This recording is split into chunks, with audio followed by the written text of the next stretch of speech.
बाळासाहेबांची तर आठवण येते। ते असते तर बोलले असते माझ्या हातात एक दिवस द्या, काश्मीरचं पुन्हा ते आतंकवादी संपवून टाकतो। ते नरेंद्र मोदी साहेबांनी लक्षात घ्यावं आणि पुढील सर्जिकल स्ट्राईक चालू करावं। बाळासाहेब असते तर आतापर्यंत ऍक्शन झाली पण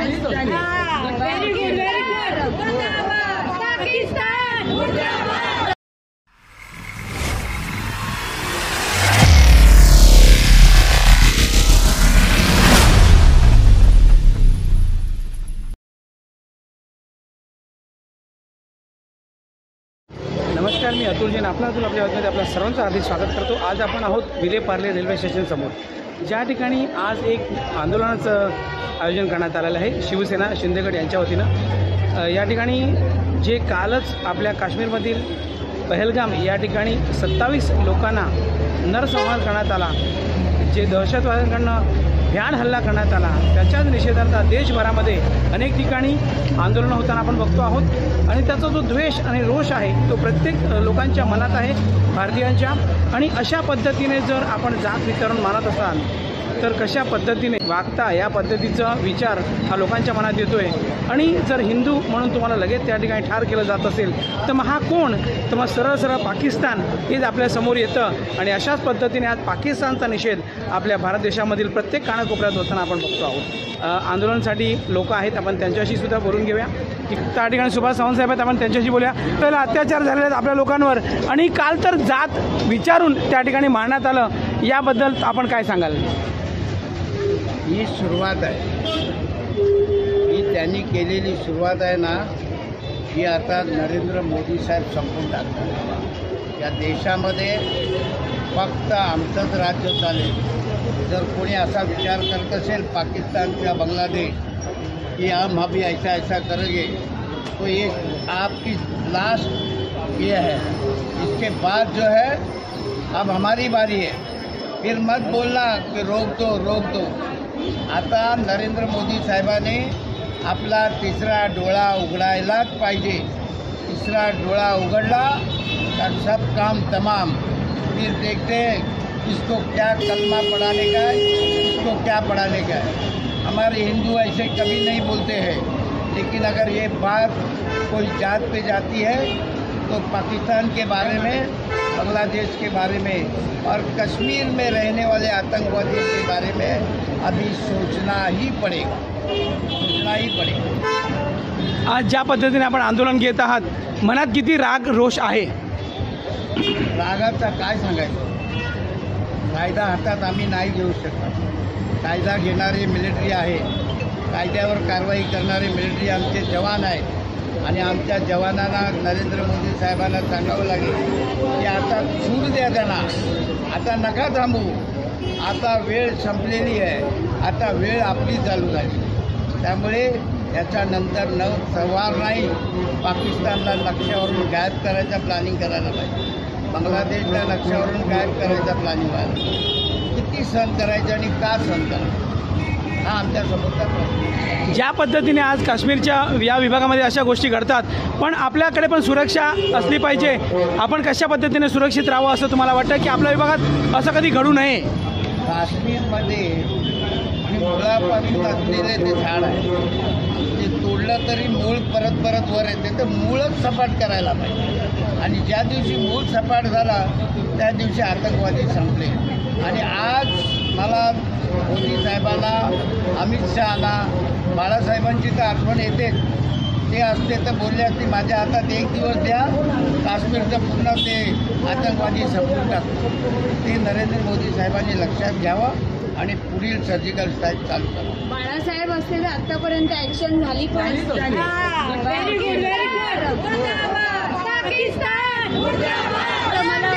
वाईट आता याचंच वाटतं की उद्धवजींनी आता डोळे उघडावे, ते कोणाच्या बरोबर जात आहेत, कोणाला पाठिंबा देत आहेत, आता त्यांनी डोळे उघडावे।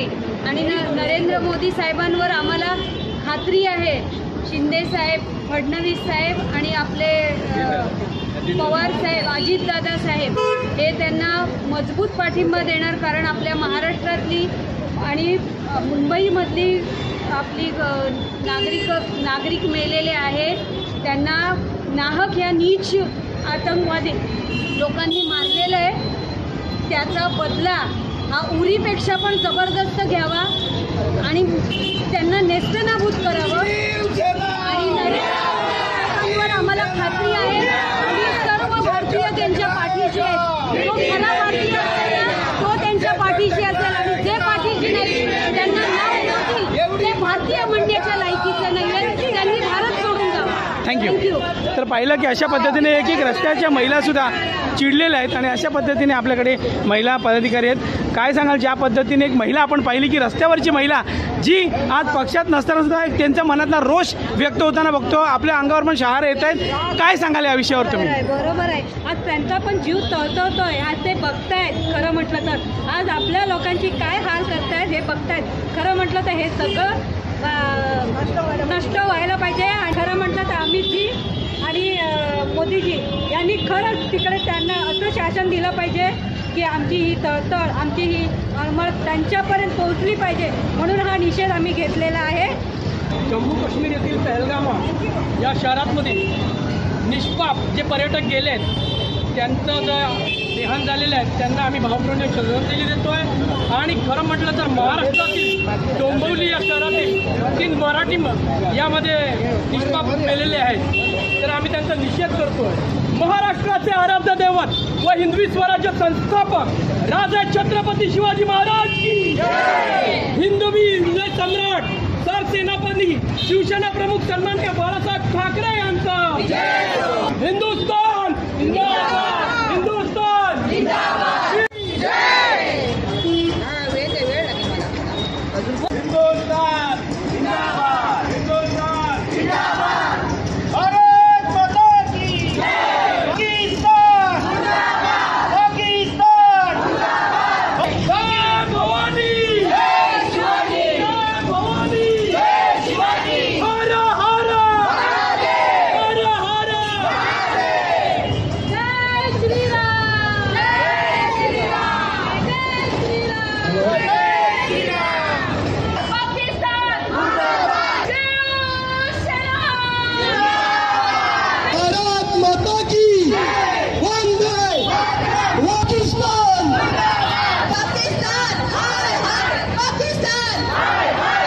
संपूर्ण देश हरवून गेला आणि काल जे लोक निष्पाप लोक जे आपल्या महाराष्ट्रातून आणि संपूर्ण देशातून मारले गेले, खरोखर त्यांचा आम्ही निषेध करण्यासाठी आज इथे माननीय विभाग प्रमुख कुणाल समळकर साहेब, भक्तीताई भोसले, चव्हाण साहेब, त्यानंतर सुनंदाताई व सर्व शिवसेनेचे पदाधिकारी ज्या अर्थाने काल जो हल्ला केला आणि आपले उपमुख्यमंत्री एकनाथ शिंदे साहेब यांनी जो काल स्टेटमेंट दिली की ॲक्शनला रिॲक्शन, आणि हा लवकरात लवकर देशाचे पंतप्रधान नरेंद्र मोदी साहेब व अमित शहा साहेब आज तिथे गेलेले आहेत आणि हा जो ॲक्शनला रिॲक्शन लवकरात लवकर त्यांना भेटणारच आहे. आणि या पाकड्यांना सोडो के पळो, आपण पळूया. आणि आज असा निषेध संपूर्ण देशात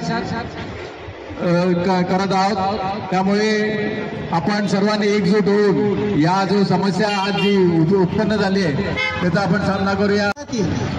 28 जे नागरिक वारलेत, निष्पाप नागरिक, ते शहीद झालेत. एक अर्थाने त्यांना शहीदच म्हणायला पाहिजे. आणि ज्या पाकड्यांनी हमला केला त्या लोकांनी जात विचारून हमला केला की तू हिंदू आहेस की तू मुस्लिम आहेस करून.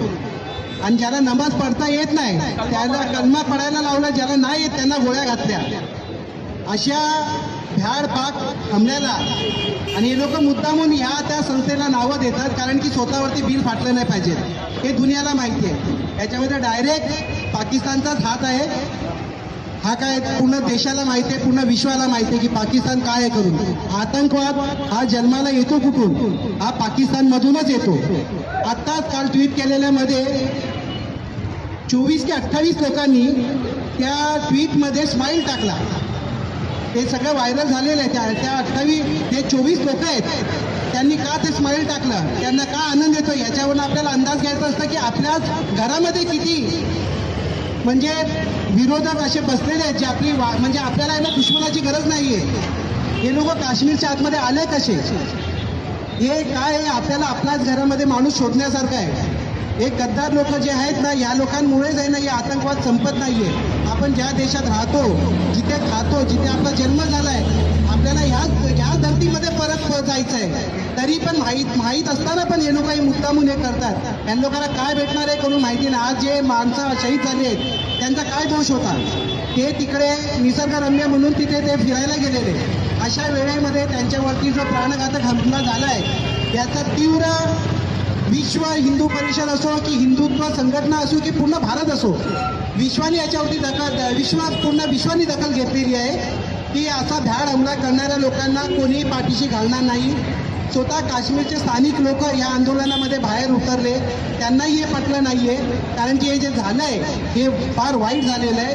आणि याचं उत्तर लवकरात लवकर आमचे प्रधानमंत्री नरेंद्र मोदी साहेब, अमित शाह साहेब, आमचे लाडके उपमुख्यमंत्री एकनाथजी शिंदे साहेब, आमचे मुख्यमंत्री फडणवीस साहेब, आमचे उपमुख्यमंत्री पवार साहेब, ह्या सगळे आणि विरोधक या सगळ्यांना बसून एक कमिटी बनवून याच्यावरती लवकरात लवकर निर्णय घेतील आणि याचा निकाल लवकरात लवकर लावतील. कारण की या निकालाची अपेक्षा पूर्ण देश बघत आहे, पूर्ण भारत बघत आहे, पूर्ण विश्व बघत आहे.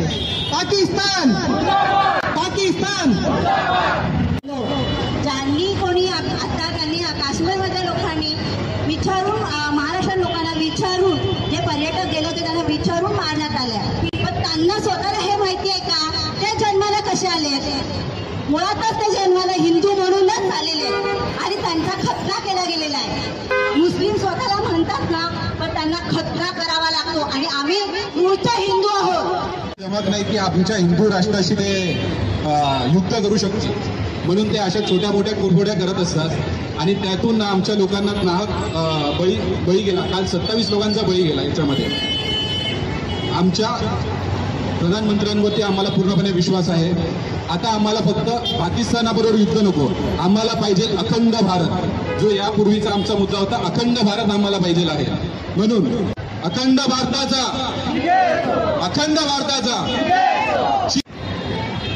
यहाँ के महाराष्ट्र के जितने मुसलमान हैं हम उनको इतना रिस्पेक्ट करते हैं, उनका आदर करते हैं. जब उनका जुलूस निकलता है तभी हमारे पुलिस सेना उनके पूरे सपोर्ट करती है. हमारी फौज है यहाँ उनको सपोर्ट कर रही है. आज उनसे कोई दुर्व्यवहार नहीं किया जा रहा है. फिर भी हमारे अगर महाराष्ट्र की बेटी अगर अपनी शादी करके वहाँ पे घूमने गई है तो इतने निर्दयी हैं क्या कि किसी बेटी का सुहाग नहीं दिखा उनको, किसी बेटी का सिंदूर नहीं दिखा उन्हें. क्यों नहीं दिखा? क्योंकि इतने दलित हैं, इतने नीच हैं कि उनको किसी बेटी का सिंदूर नहीं दिखा. हमारे यहाँ तो उनकी बेटियों को, उनकी बहुओं को इतनी इज्जत दी जाती है. हमारे उप मंत्री एकनाथ शिंदे साहेब, उनको लाड़की बहन योजना का सबसे ज्यादा फायदा उन्होंने उठाया है. कभी यहाँ पे हमने उनको दुर्व्यवहार नहीं किए हैं कि तुम मुस्लिम हो, हम हिंदू हैं, हमारी हिंदू बहनों को मिलेगा. कभी भेदभाव ये चीजें नहीं हुई है. फिर भी हमारी अगर बेटी वहाँ पहुंची है तो हमारी बेटी के साथ उसको विधवा क्यों बनाया गया है? हमें न्याय चाहिए. अगर यहाँ के मुसलमानों को हम बोले तुम हनुमान चालीसा पढ़ो तो पढ़ेंगे क्या? नहीं पढ़ेंगे. क्योंकि हमारे देश का उनको जय भारत बोलने के लिए भी उन्हें शर्म आती है, जय महाराष्ट्र बोलने भी उन्हें शर्म आती है, भारत माता बोलने के लिए उनको शर्म आती है. फिर भी हम उनके ऊपर कोई जोर जबरदस्ती नहीं करते हैं. वो अपना ईद मना रहे, तजिया मना रहे, बकरा ईद मना रहे, सब मना रहे. आज उनको बोलो आज ही भारत है, उनको कोई तकलीफ है? नहीं है. क्योंकि महाराष्ट्र में उनको इतनी फैसिलिटी देने के बाद भी उनके लोग ऐसे दुर्व्यवहार कर रहे. तो ये बस सबसे बड़ी गलत बात है. क्योंकि आज हमारी बेटी जो विधवा बनी है, आज उसका जो सुहाग गुजरा है, उसका न्याय हमें चाहिए और चाहिए. मोदी जी से हम विनती करते हैं, अमित शाह से जी हम विनंती करते हैं कि हमें मोदी जी महिलाओं को सुरक्षित रखने के लिए हमें न्याय दिलाइए. हम कहाँ जाएंगे? आपने कभी बेटियों के साथ में और बहनों के साथ में कभी दुर्व्यवहार नहीं किए, तो हमारे साथ और बेटियों के साथ में क्यों हो रहे हैं वहाँ पे? ऐसे लोग जो है उनको कम से कम फांसी की सजा मिलना ही चाहिए और मिलना ही चाहिए. भारत माता की. कटोगे तो कटोगे. आज कालचा दिवस हिंदुस्थानाचा इतिहासामध्ये काळा दिवस जोडला गेलेला आहे आणि एका टुरिस्टच्या भावनेतून जम्मू काश्मीरमध्ये या हिंदुस्थानातले सर्व नागरिक फिरायला गेले, एक बर्फाची चादर बघायला गेले, एक जम्मू काश्मीरवरती प्रेम आहे म्हणून गेले, आपल्या मुला बाळांना घेऊन गेले, आपला सर्व त्या ठिकाणी साजरा करण्यासाठी गेले. आणि असं असताना या लोकांवरती भावाप्रमाणे विश्वास होता, या लोकांवरती जम्मू काश्मीरच्या लोकांवरती प्रेमाचा विश्वास होता. पण काय माहिती ती काळ रात्र आली आणि आमच्या हिंदुस्थानामधल्या टुरिस्टच्या अंगावरती गोळ्यांचा वर्षाव झाला. आणि गोळ्यांचा वर्षाव असा नाही, तुमको कलमा पडना आता है की नाही, आणि ज्या बिचारांना ते नाही आलं अशा लोकांना गोळ्या मारून ठार करण्यात. आणि अशा परिस्थितीमध्ये आज पाकिस्तान आहे, बांगलादेश आहे, ही तुमची शेवटची चूक आहे. आणि हिंदुस्थानचे पंतप्रधान नरेंद्र मोदी साहेब आणि संरक्षण मंत्री शहा साहेब हे दोघांनी काल विचार केलेला आहे. त्यांच्या चेहऱ्यावरून स्पष्ट दिसतं की आता चुकीला माफी नाही. आता जो निर्णय होईल तो शेवटचा सर्जिकल स्ट्राईक होईल. याच्यानंतर आतंकवाद्यांना कधीही तोंड वर करण्याची संधी मिळणार नाही.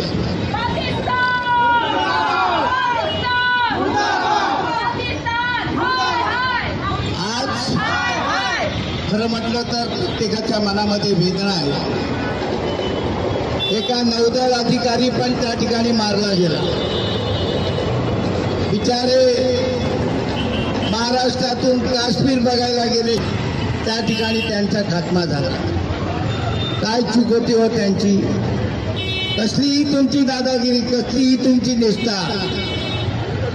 अरे जर हिंदुस्थानच्या हातामध्ये कधी सापडलात ना तर तुमची बोटी बोटी करून कावळ्यांना खायला घालण्याची ताकद या हिंदुस्थानाच्या जवानामध्ये आहे. आज तुम्ही सगळे या ठिकाणी आलेला मी सगळ्या तुम्हाला धन्यवाद देतो. आपण या ठिकाणी एक देशाच्या भावनेने आलो, बाळासाहेबांच्या विचाराने आलो, एकनाथ शिंदे साहेबांच्या विचाराने आलो. आपण इथे आलो ते देश प्रेमासाठी आलोय. मी दुपारी पोलीस स्टेशनला गेलो होतो, त्यांना पत्र दिलं, पण मला खरंच बरं वाटलं की त्यांच्या दृष्टिकोनात त्यांनी सरळ सांगितलं की कायदा हातात घेऊ नका. तुम्हाला निदर्शनं करायची ती करा. या देशाचा तुमचा अधिकार आहे ते निदर्शन करण्याचा. आणि म्हणून त्यांनी अगदी 4 तासामध्ये आपल्याला परवानगी दिली. अजूनही या देशामध्ये इंसानियत बाकी है. पाकिस्तान जब भी मौका मिलेगा तो इस नक्शे से तुम्हारा पूरा देश गायब हो जाएगा. एवढं मात्र आता ही वेळ आलेली आहे आणि आता वेळ आलेलीच आहे. त्यामुळे या जनतेला माझी विनंती आहे की या पाकिस्तानातून आलेला कुठलाही काय असेल तर खरेदी करायची नाही. त्या पाकिस्तानची कुठलीही गोष्ट असेल त्याच्याकडे आपण लक्ष द्यायचं नाही. आता थोड्याच वेळामध्ये एवढा मोठा सर्जिकल स्ट्राईक होईल की पाकिस्तान तोंडामध्ये भूत घालून होईल. एक अल्लाह ये कैसे हुआ? अल्लाह नहीं, देवा इस तरह से हुआ. त्यासाठी आज मला एकच सांगावंसं वाटतं देवाला की खरोखरच निष्पाप लोकांचं मारण्यापेक्षा त्यांना संपवून टाका. पाकिस्तानच्या या आतंकवादीला संपवा, काश्मीरमधल्या आतंकवादीला संपवा आणि त्या देशाला भीम आतंकवादी करा. असंच आपण नरेंद्र मोदी आणि शिंदे साहेब, अमित शहा यांना आपण विनंती करतोय. आपण सगळे या ठिकाणी आलात आणि आपण पोलिसांना 7चा टायमिंग दिला होता. वाजले किती? 8 2 मिनिटं झाले. मोरे साहेब, आम्ही आमचं आंदोलन इथे स्थगित करतो. 2 मिनिटं सगळ्यांनी जे काश्मीरमध्ये जे आपले मरण पावलेले आहेत, अमर झालेले आहेत, त्यांच्यासाठी 2 मिनिटं श्रद्धांजली वाहूया.